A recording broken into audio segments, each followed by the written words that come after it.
day nyo dyan mga kababayans. This is Bryan Termulo and I know that you noticed something that wala yung ating usual background that you always see every week on my YouTube channel. Because for today's video, we are not going to do brighter covers. Rest muna ng konti. I don't think of a song. Biro lang. Baka kasi maumay na kayo sa akin, so every week that you will see me singing. I decided for this week, iibahin naman natin ngayon, so we are doing brighter vlogs. Nagbabalik ang brighter vlogs for this episode. It's all about hashtag #AskBryan. 2 weeks ago, I posted something on my Facebook page at namili ako ng 12, I think 10 or 12 questions that I find it very interesting. At sinabi ko doon sa aking post na I will give a special shout out to them. And without further ado, I'm going to answer those questions one by one. Sabi ko nga, mas interesting yung tanong, yung question mo yung sasagutin ko for this video of hashtag #AskBryan. Number 1, from Elise Raven de la Cruz. Ang kanyang question ay, kumain ka na ba?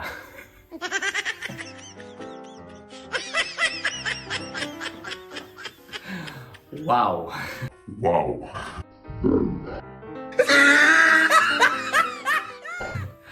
Your question is so deep. Pinag-isipan. Pinili ko naman yun. Kumain ka na ba? Hindi, para lang masaya itong vlog natin. Medyo konting funny side naman. The answer is if I kumain ka na ba? Ano ba yung kumain ka na ba in English? Have you eaten? At this moment, I don't usually eat breakfast. Kape lang, coffee is completely fine. Bihira kasi ako kumain ng breakfast dahil kung pupunta ako ng work, usually brunch or late dinner na. Basta pag umaga, I prefer to have coffee. Hindi sa nagda-diet, siguro nagfa-fast din at the same time. Kasi I just noticed that if you just drink plenty of water, I'm going to eat mga around 5 o'clock or after work, parang mas okay. I'm not sure, maybe this is just me, this is just my body, but the question is, kumain ka na ba? At this point in time, I just had a coffee and I'm very okay. So thank you, Elise Raven de la Cruz. Second question, so special shout out for Aris Luna. Kung magiging superhero ka, if you will be a superhero, who would it be and why? Sino ang gusto mong maging at bakit? Kung ba ini-English? O baka may mga English akong mga nanonood dyan. Yan, so if you will be a superhero, who would you be and why? Probably a cartoon character. I mean, nanonood ako ng Marvel, Disney. I know a lot of superheroes, but siguro cartoon character na lang. It would be Doraemon. For those who don't know who is Doraemon, si Doraemon po is a robot cat. Kumbaga, siya ay robot cat in the future, in the next generation. What I like so much about Doraemon is lahat ng kailangan niya na po-provide niya. Everything, what he needs, he has it. Kasi kinukuha niya lahat ng mga special gadgets niya doon sa kanyang pocket. So, out of his pocket, kukunin niya yung gadgets that he thinks that I really need. For example, minsan, merong lumalabas na mga, yung pink na pintuan. Yan. If you want to go for one place to another, kukunin niya yun sa pocket niya, and then you open the door, and then you go to a different place instantly. So meron siyang time machine, meron siyang parang LC na nilalagay sa, parang propeller na nilalagay niya sa noo niya, sa above of his head, and then lilipad na siya so he can fly. So a lot of things, not there are too many to mention kung ano yung mga bagay na nasa loob ng kanyang pocket. So I think Doraemon is my favorite superhero or / cartoon character because whatever things you need, Doraemon has it. Okay, now for next question, to Shima Valain. Hashtag #AskBryan. Hi, good day po. Paano po ma-in love, magmahal at masaktan. Gusto mo na masaktan ka agad?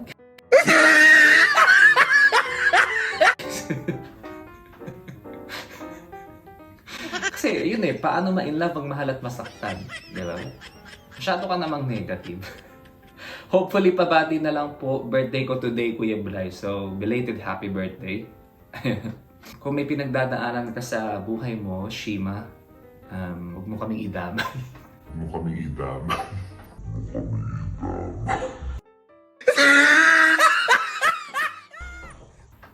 No, I'm kidding. Let's omit the word masaktan. Because you'll never know until you experience the love that you really want. No one can tell, until na-experience mo nang ma-in-love. I think the best answer to that, sabi nga nila, love is like a frog that cock to your heart. You just need to feel, be in love first. And then, magmahal, of course, darating din yan. Just go with the flow. Huwag mo munang isipin na masaktan ka. So, enjoy the moment. I think ang hirap ng question kasi gusto niya kagad masaktan. So, may love ka muna at saka magmahal ka muna. Kung masaktan ka, no one knows, only you. That's to follow. Michael Jordan C. Santiago II. Ano favorite color mo po and why? What is your favorite color and why? So, the answer is green. Just like my brain, my mind, green-minded. Green-minded. Green-minded.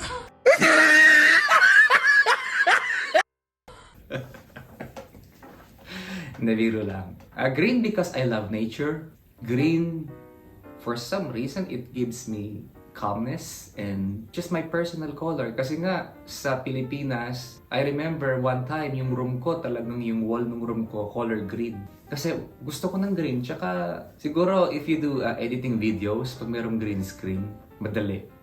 But it's not really one of the reasons why I like green. Siguro, just simply I love nature.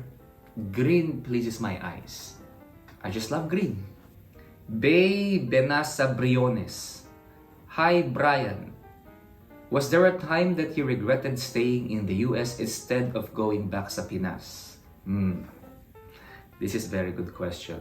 At first, medyo nag-regret ako kasi when I moved here dito sa Amerika, it was 2020. Yun yung start ng pandemic.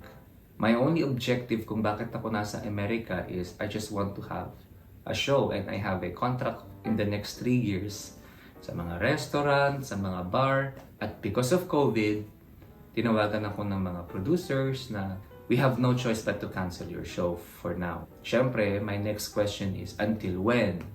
And they don't give me a definite answer if when magre-resume yung show. Umabot yun ng taon. At some point, nag-regret ako na why is it happening, the COVID? But I realized na it's not only me who is affected, but the entire world. Minsan gusto ko na lang bumalik ng Pinas, kaso if I go back sa Manila, sa Pilipinas, it will be the same scenario. Parang nag-lockdown din naman sa Philippines, sa lahat ng countries. So parang sa akin, I would rather stay. Nasanay na din ako. At first, nag-regret ako, pero I just take it as a challenge. And right now, medyo nag-i-improve na nga yung situation. Medyo manageable na ang COVID. And besides, I am doing shows now all throughout the States. If I stay sa Pilipinas, I wouldn't be, probably doing a show dito sa America and give entertainment sa ating mga kababayan dito sa USA. So things happen for a reason. So at first, pero I just take it as a challenge, but I am happy now. Next, Elaine Malco Andrade. How do you manage yourself to be always optimistic and take things positively? Does music, especially singing, plays a big role in your everyday life? Si Elaine, meron siyang dalawang question. How do you manage yourself to be always positive and take things positively? Being optimistic is a human nature. If you will do the opposite, being pessimistic is also by a choice. I decided to be optimistic. You can make everything light. What do I mean by that? Parang kung meron kang problema, let's say, gaano kalaki or kaliit yung problema mo, don't think that there is no solution to every problem. Lahat ng bagay may solusyon. It's how you handle the problem and it's how you handle the situation. Kung nakangiti ka lang as you solving the issue, parang positive ka lang, parang feeling mo, you keep telling yourself na kaya ko to. Always smile. Pag mayroong problema, huwag ka mag-alala, laging may solusyon. At saka, yung positivity kasi, it should start in you. And also, you need an outlet. Your friends, your family, your relative, these people should be always positive and optimistic as well. Para walang nega sa grupo mo. Kailangan tanggalin natin yung nega. Alam ko nowadays, we are trying to avoid to be positive in COVID. But if there's one thing that we need, that we should always think positive, you always get a strong support from them.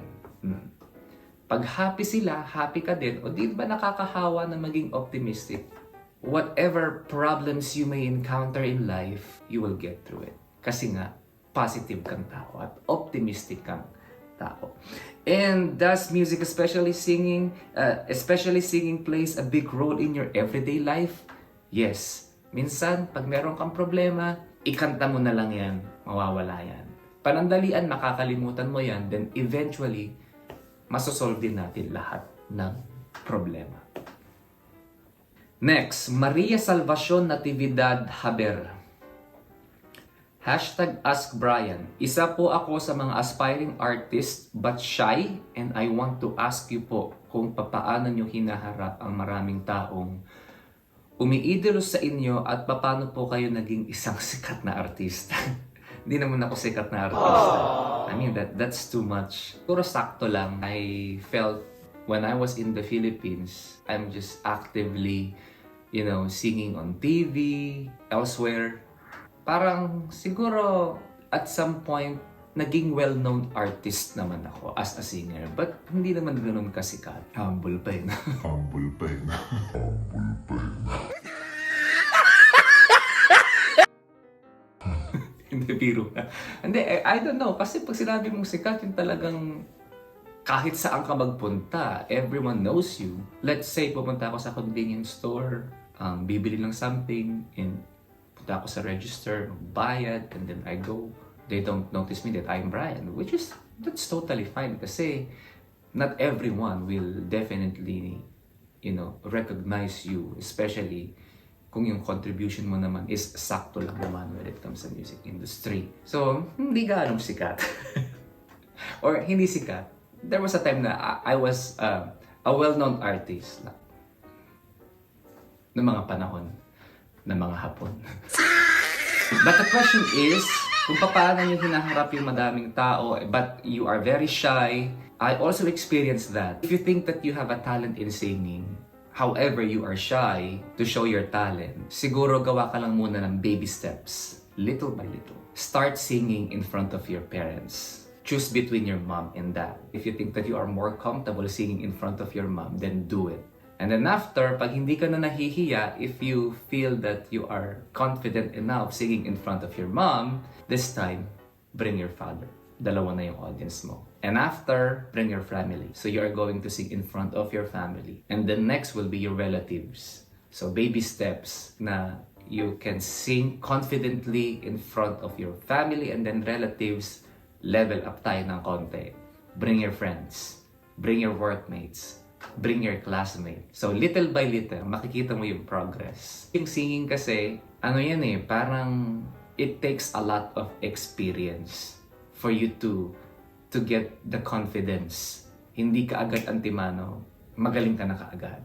I mean, the talent is there, but yung presence of mind at saka yung how you present yourself in front of many, it takes time to do it. Isang tao, dalawang tao, and then pag feeling mong confident ka na, punta ka sa school mo, if you are still studying, I am very sure that every year, mayroong intrams, intramurals, mayroong singing contest sa school mo. Try mo nang sumali. Try to join.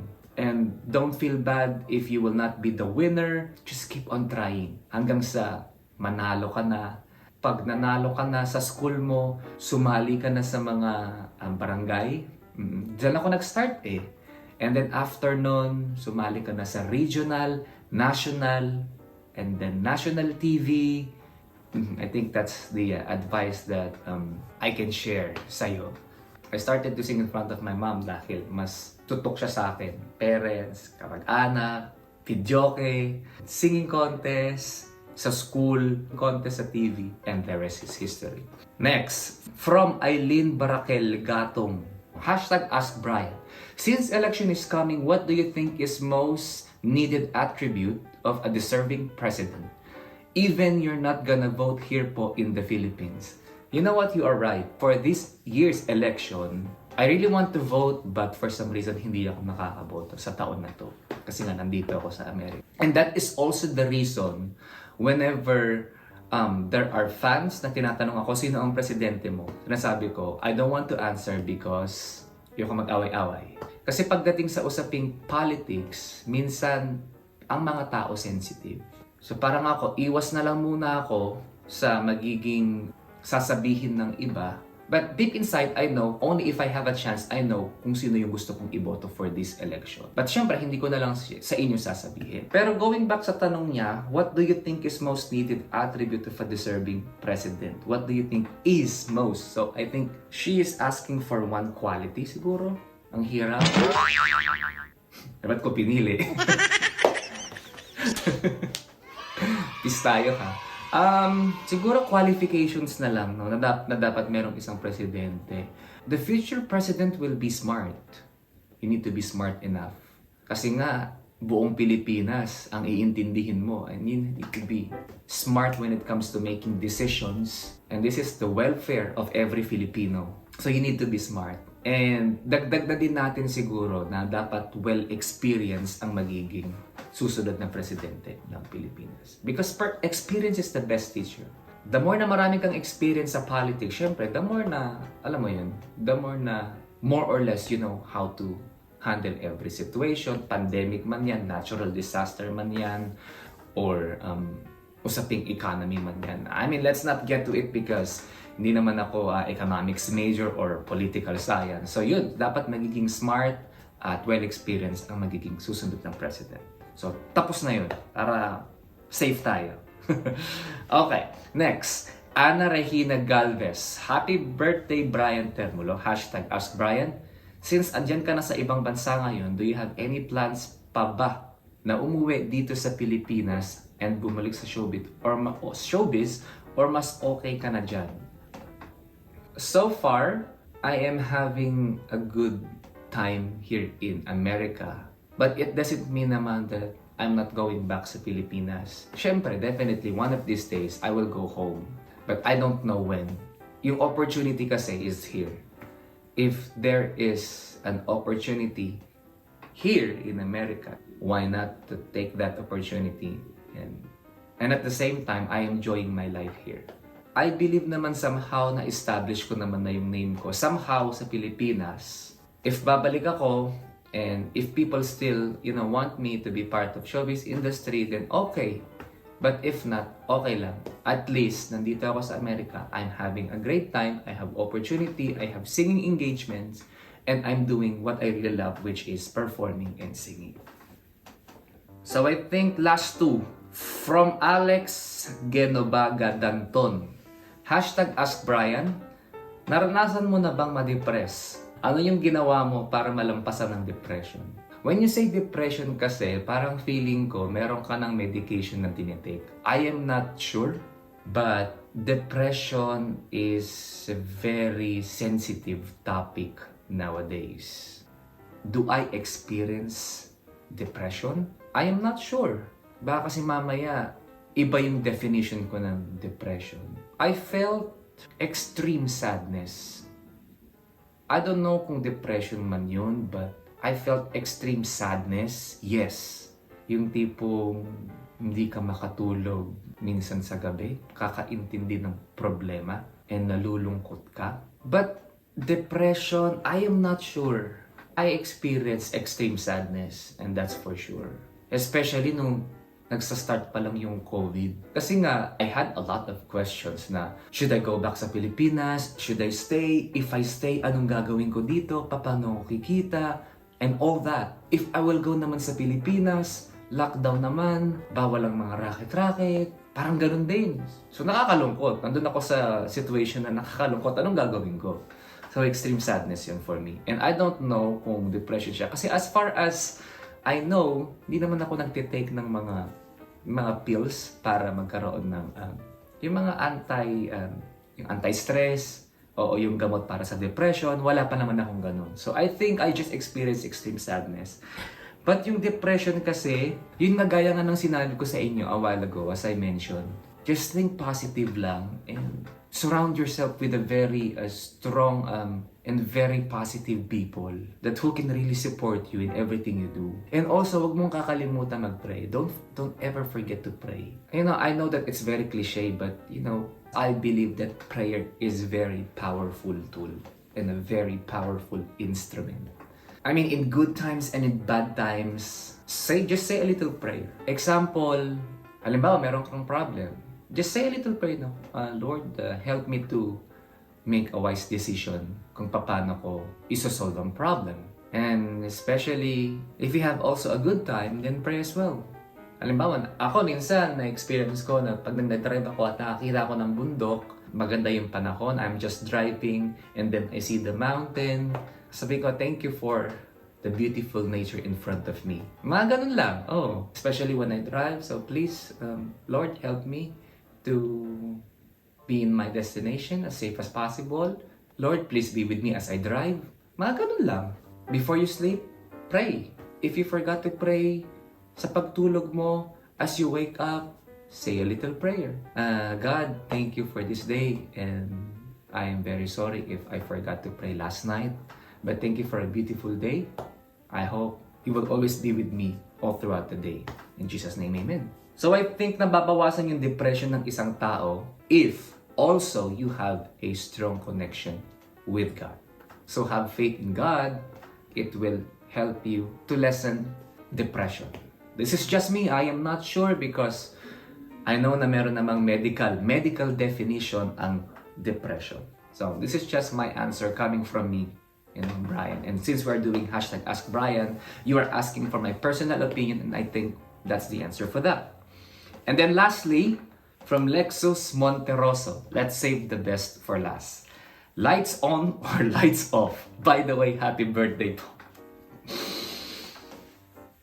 Depende sa gusto kong makita. If I want to see something, definitely lights on. If I don't want to bother, lights off. Ay, nako. So bago pa mapunta tong usapan natin. So that's it. And I hope you like this video. Sa mga nag-participate, the one who joined in hashtag Ask Bryan on my Facebook page. And this is my way of saying thank you sa inyo. And now you have a special mention sa aking YouTube channel. Thank you for all your questions. I hope you enjoy this brighter vlogs. And for next week, I have a special announcement dahil next week po, I am very happy, honored, and thrilled that next week, my new song will be out sa inyong favorite online streaming platforms worldwide of Spotify, iTunes, iMusic, Deezer, Amazon, kung ano man yung online streaming platforms mo on your phone. It will be available on March 25, 2022. And I will have my official lyric video also on my YouTube channel. For next week, there will be no brighter covers, but I'll be releasing my official lyric video of my new single titled Heart That Break. So see you next week sa aking channel, Bryan Termulo Official. And please subscribe sa aking channel, Bryan Termulo Official, para next week ma-notify ka that my official lyric video is out. And please follow me on my other social media accounts, Bryan Termulo Facebook, Bryan Termulo Twitter, Bryan Termulo Instagram, Bryan Termulo Official dito sa aking YouTube. And then, I have Bryan Termulo TikTok. I'm starting to do content there. And then soon, I'll be having a content sa aking Kumu account, Bryan Termulo, as well. See you next week with my new song, Heart That You Break. And that's it for now. Hope you like this video and please comment down below kung meron kayong suggestions. Salamat mga kababrayan. Bye.